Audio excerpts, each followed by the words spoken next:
नमस्कार, बहुत बहुत स्वागत है आपका। आप देख रहे हैं न्यूज़ 18 का डिजिटल प्लेटफॉर्म। मैं हूं आपके साथ ऋतु ज्ञानवानी। आज हम बात करने वाले हैं 8वें वेतन आयोग की, यानी कि 8th पे कमीशन की। 8th पे कमीशन के बीच केंद्रीय कर्मचारियों के लिए बच्चों की पढ़ाई के खर्च यानी कि चिल्ड्रन एजुकेशन अलाउंस को लेकर गुड न्यूज़ आई है।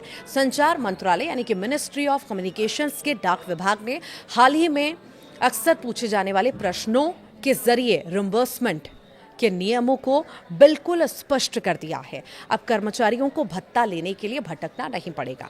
आखिर कितना पैसा मिलेगा नए नियमों के मुताबिक?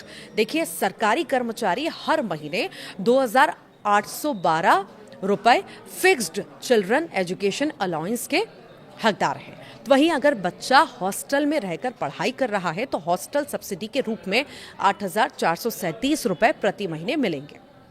खास बात यह है कि खर्च चाहे कम हुआ हो या ज्यादा, कर्मचारी को यह तय राशि ही मिलेगी।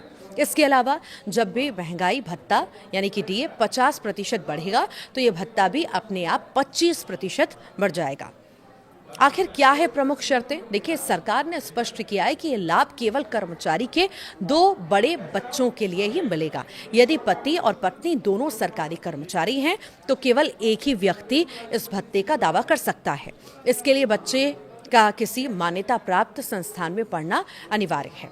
रिम्बर्समेंट का दावा साल में केवल एक बार वित्त वर्ष खत्म होने के बाद किया जा सकता है। एनईपी 2020 और प्री स्कूल पर बड़ी राहत है। देखिए, नई शिक्षा नीति 2020 लागू होने की वजह से अगर किसी बच्चे को कोई क्लास दोबारा पढ़नी पड़ रही है तो सरकार इसमें एक बार की विशेष छूट भी दे रही है।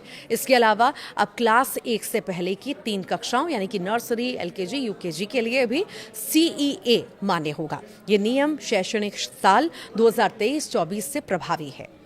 ये भी आप जान लीजिए कि देखिए, family unit DA hike OPS से लेकर सीजीएससी तक आयोग की पहली बैठक में उठेंगे कई सारे मुद्दे। वो मुद्दे क्या हैं? ज़रूरी दस्तावेज और अन्य स्थितियां क्लेम करने के लिए स्कूल के मुखिया का सर्टिफिकेट काफ़ी होगा, जो ये पुष्टि करे कि बच्चा पिछले शैक्षणिक वर्ष में वहाँ पढ़ा है। हॉस्टल सब्सिडी के लिए सर्टिफिकेट में रहने और खाने के खर्च का जिक्र होना ज़रूरी है। सरकार ने यह भी साफ किया है कि यदि कोई कर्मचारी छुट्टी पर है या सस्पेंड है तब भी उसे ये भत्ता मिलता रहेगा।